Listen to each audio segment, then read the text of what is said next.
Ella es nutricionista, doctora de la Universidad de Buenos Aires, de esta Facultad de Ciencias Médicas.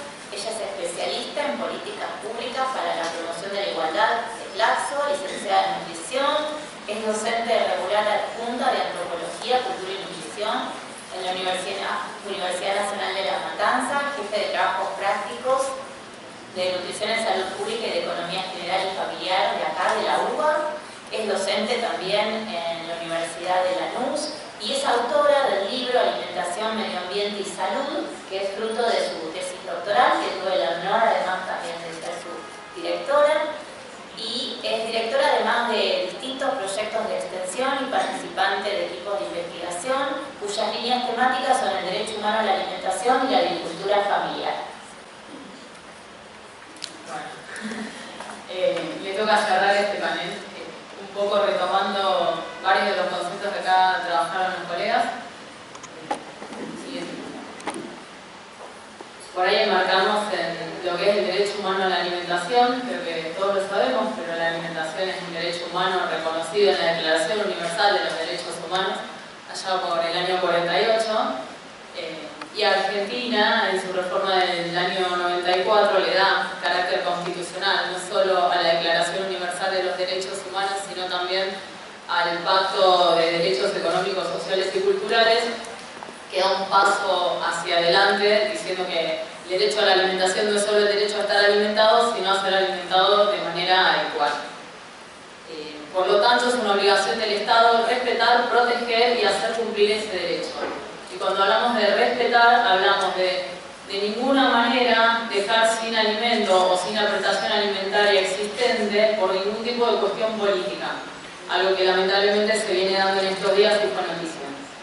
Y cuando hablamos de proteger y hacer cumplir, nos referimos no solo al momento donde el Estado tiene que asistir con un alimento en un momento de crisis o de emergencia, sino también de brindar las capacidades para que cada persona pueda acceder a los alimentos a través de su esfuerzo y de su trabajo. Y para eso lo que necesitamos son políticas, de lo que se va a tratar la mesa siguiente, que tiendan a revalorizar nuestros salarios, por ejemplo, aumentando el salario mínimo vital y móvil y que esté por encima de la línea de pobreza, que es un poco lo que vamos a hablar en este momento.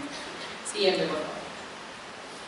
Esto la mayoría de ustedes, que son estudiantes de nutrición o están vinculados, lo conocen, pero las últimas encuestas vinculadas a la nutrición y a la salud, las CENIS 2, dan datos poco alentadores de la situación alimentaria y nutricional. Tenemos casi el 67% de la población adulta con exceso de peso y en lo que son niños, niñas y adolescentes tenemos más de un 41% de exceso de peso y una prevalencia de baja talla casi del 8%, lo que habla de una crisis no solamente a nivel de nutrición, de malnutrición por exceso, sino también de déficit de algunos micronutrientes. Acá yo me voy a detener un minuto, me parece una falta de respeto hablar de la situación de los productores y las productoras, que fue mi tema de tesis, estando ellas presentes, pero sí detenerme en que la prevalencia de baja talla para la edad de niños, niñas y adolescentes de la población de productoras es 4 veces mayor, es del 28%, y ese tipo de malnutrición está fuertemente vinculada a las necesidades básicas insatisfechas de la pobreza estructural. Siguiente, por favor. Cuando empezamos a analizar la situación alimentaria, los compañeros colegas ya dieron cuenta de lo que es la situación mundial. Yo voy a hablar un poco más detenidamente de Argentina.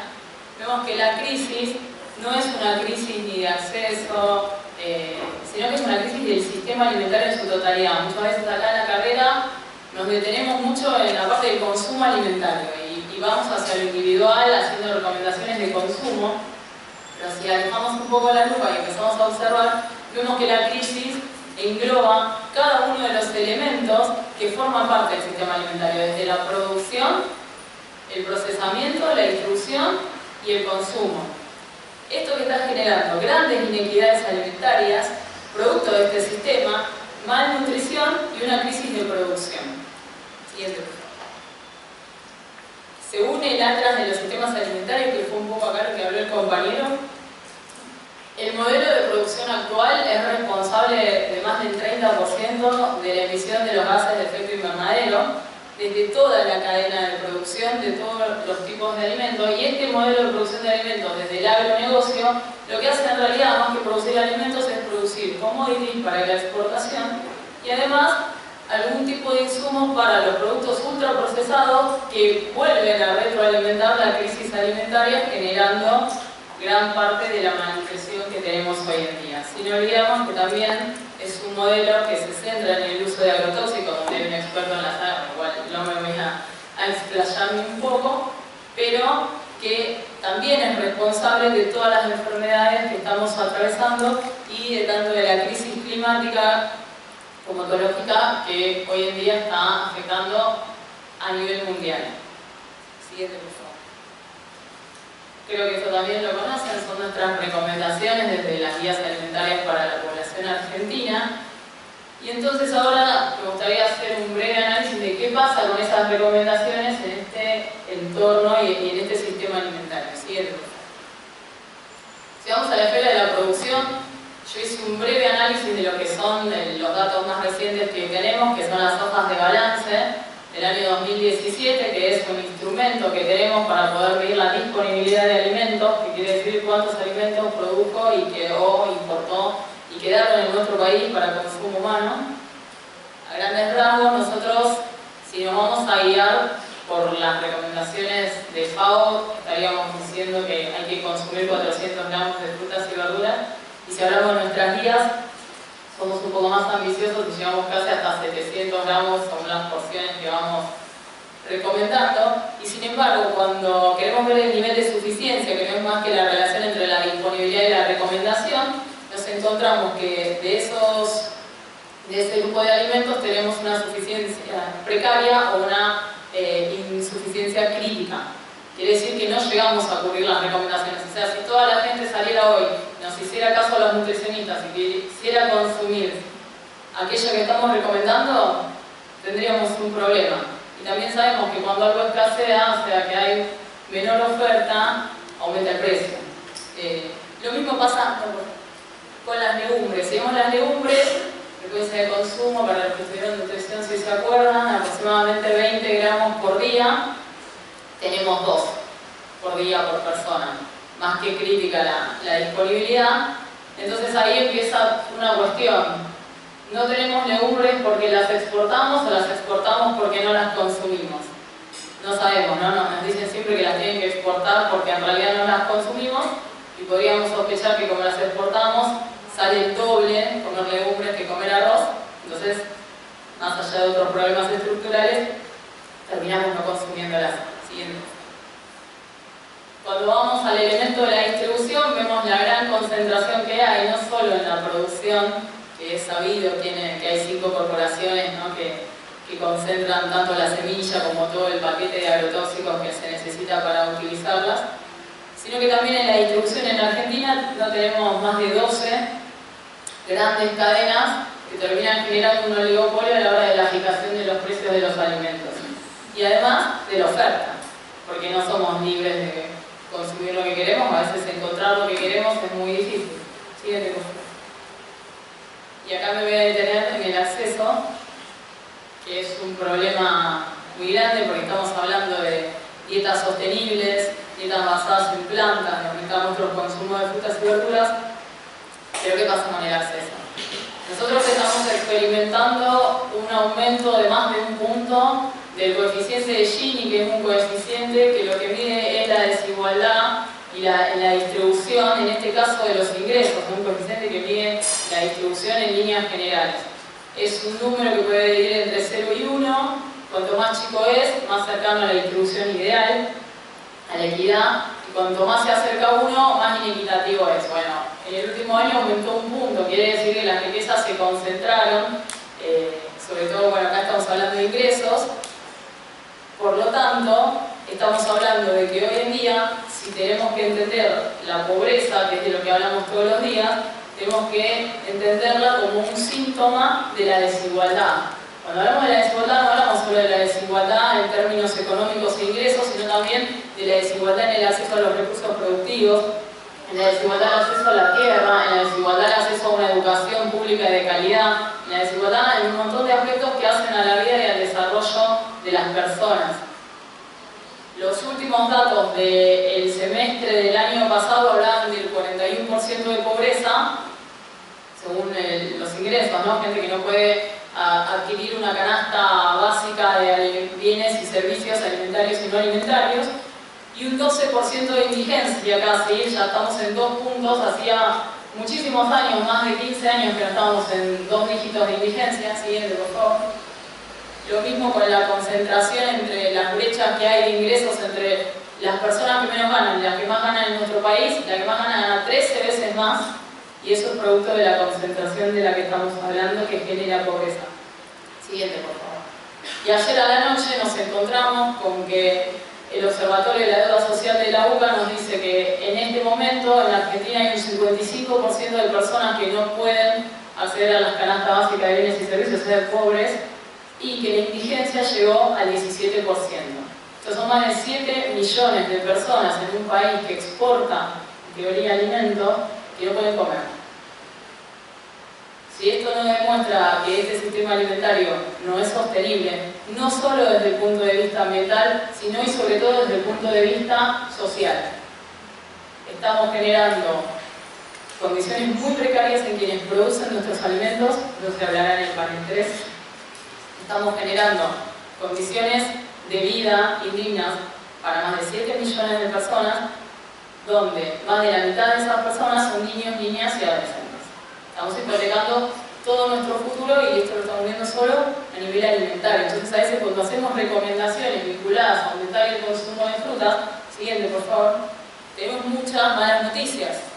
Si nosotros sumamos el salario mínimo vital y móvil actual, la asignación universal por hijo y la tarjeta alimentaria, que sería un ingreso en una familia que pueda ser una familia nuclear monomarental o monoparental, o sea, una mujer que tuviera un hijo o una mujer o un hombre que tuvieran 2 hijos, lo que podemos ver es que el impacto de cumplir con la recomendación que hacemos las nutricionistas de 3 frutas por día está entre el 7 y el 12%.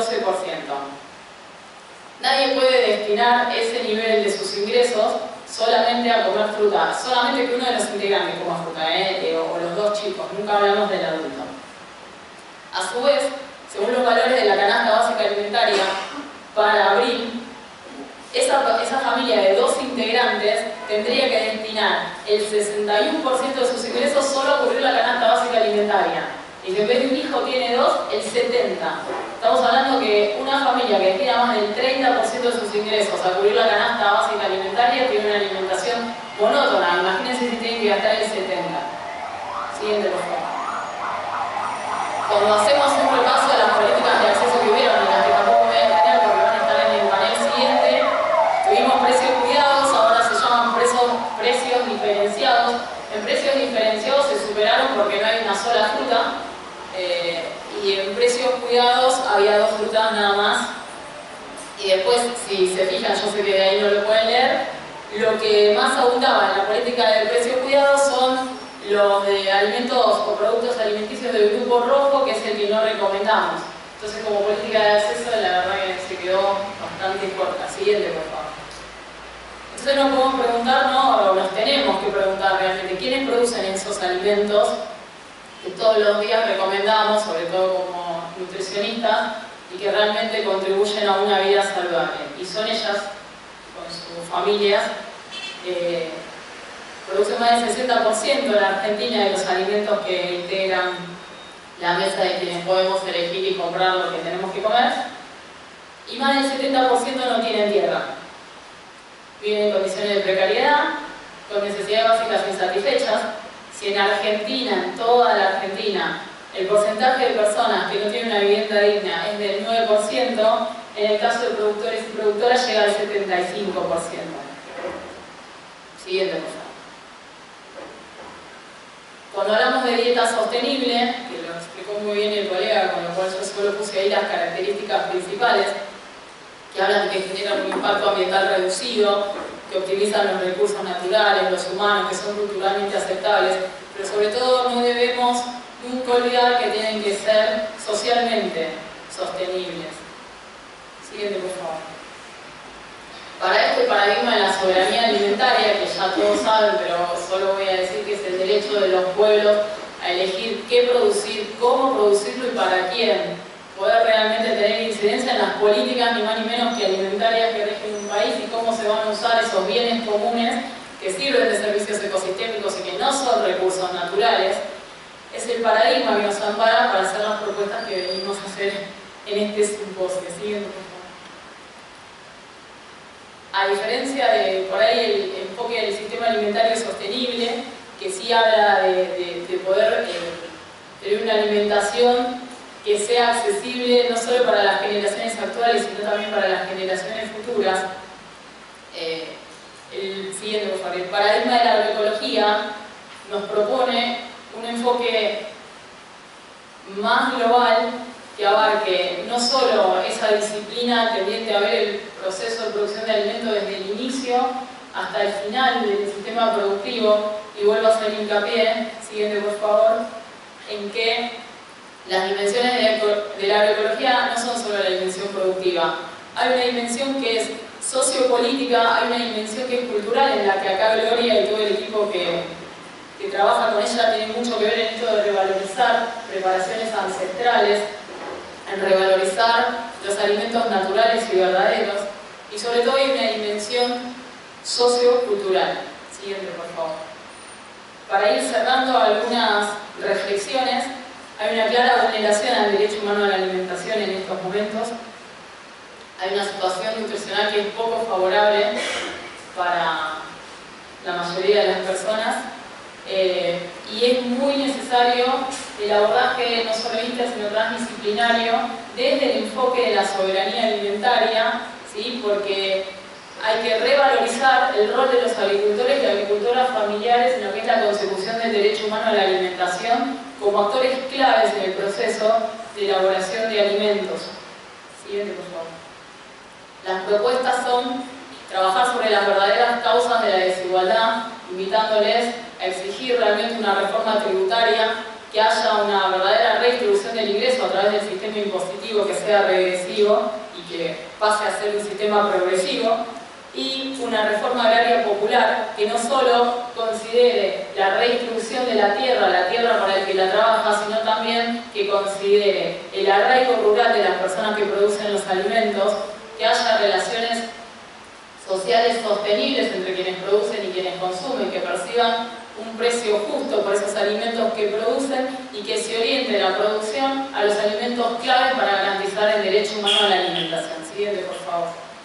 Yo sé que en estos momentos hablar de legislar para que el alimento deje de ser un bien económico para que pase a ser un bien social es una utopía, pero considero que es una necesidad impostergable. Muchas gracias. Bueno, me encantó que hayas problematizado el tema de la enorme brecha que hay entre las recomendaciones de alimentación saludable y lo que es posible para la mayoría de las personas. Dirás que hiciste un atisbo de cómo se podría resolver, pero me gustaría como que compartas tu opinión respecto a, bueno, ¿y qué hacemos con las recomendaciones? ¿Seguimos recomendando o dejamos de recomendar? ¿Quién fue? Ahí están las estudiantes, ¿no? ¿Qué hacemos? ¿Recomendamos o dejamos de recomendar? Recomendamos, problematizando quizás, y recomendamos siendo personas políticas, entendiendo que el cambio es político, y recomendamos no cargando las tintas en la elección individual. Por ahí esa es la respuesta. Recomendamos mientras militamos, por ahí, ¿no? Y nos comprometemos en algunos procesos. Yo soy ingeniera agrónoma, así que tengo una pregunta para el doctor de carácter más bien agronómico. Porque si pensamos en la producción de carne de vaca, de los grandes animales, y como vos dijiste, mayormente se basa en pastizales naturales, y si calculamos los kilogramos que sacamos de la vaca, perdón, el relato agronómico, y si lo reemplazamos por pequeños animales, hay un problema, porque un animal grande genera mucho más cantidad de kilogramos a lo largo de todo su proceso, basado básicamente en pastizal natural, y si vamos por ahí a pequeños animales, tenemos que producir mucha mayor cantidad de, no sé, pollos, por ejemplo, que el sistema productivo es acorral, es recontratóxico, lleno de medicamentos y demás. Entonces no sé hasta dónde es conveniente que reemplacemos el alimento basado en carne de grandes animales a uno de pequeños animales que su dieta está basada aparte en granos que se producen a través de la agricultura que va sobre el avance de los ecosistemas naturales. Por ahí tendríamos que promover carne de vaca en pasto natural o monte. Esa es como una pregunta, ¿no? Donde si separamos cuánto vive, cuánto se produce, capaz que estamos analizando mal. Eso. ¿Cómo es tu nombre? Silvia Luna. Está súper bueno tu aporte, me encanta. Hace 2 años, con un grupo de amigos, hicimos la primera publicación de huella ecológica de la producción ganadera en Argentina. Y un poco las hipótesis eran estas, como ¿cómo es el impacto de la producción ganadera en Argentina? Porque en Argentina se habla de que la ganadería vacuna es un gran exponente a nivel mundial sobre la cría a pasto, que supuestamente es más natural. Y aquí hay un gran debate, hay una grieta gigante, y yo quiero apuntar un poquito para no dispersarme, porque podría hablar horas sobre esto, porque me encanta. Pero, en primer lugar, me parece que hay un gran mito. La ganadería vacuna en Argentina no se cría en pastizales naturales. Hay pastizales naturales, podemos hacer referencia a lugares, paisajes, donde el ecosistema natural de ese lugar es un pastizal, como puede ser la región pampeana. Hay algunos lugares donde hay pastizal. Pero hoy el 50% del ganado bovino está en el norte del país, que son zonas que hasta hace 20 años eran bosques. Era bosque chaqueño, Santiago del Estero, el noroeste de Córdoba, el norte de Santa Fe, Chaco, Formosa, Salta. En los últimos 25 años el Gran Chaco se ha convertido en un punto caliente de deforestación, con una de las tasas de deforestación más altas del mundo. Y los estudios con imágenes satelitales muestran que la principal actividad después de la deforestación eran campos ganaderos. Entonces, claro, uno va al Chaco y ve vacas pastando en lo que podría verse como pastizales naturales, en realidad son pastos que emergieron después de que se haya destruido el bosque. Entonces tenemos que contabilizar eso también. Bueno, pero ¿qué pasa con la ganadería hoy como está? Curiosamente,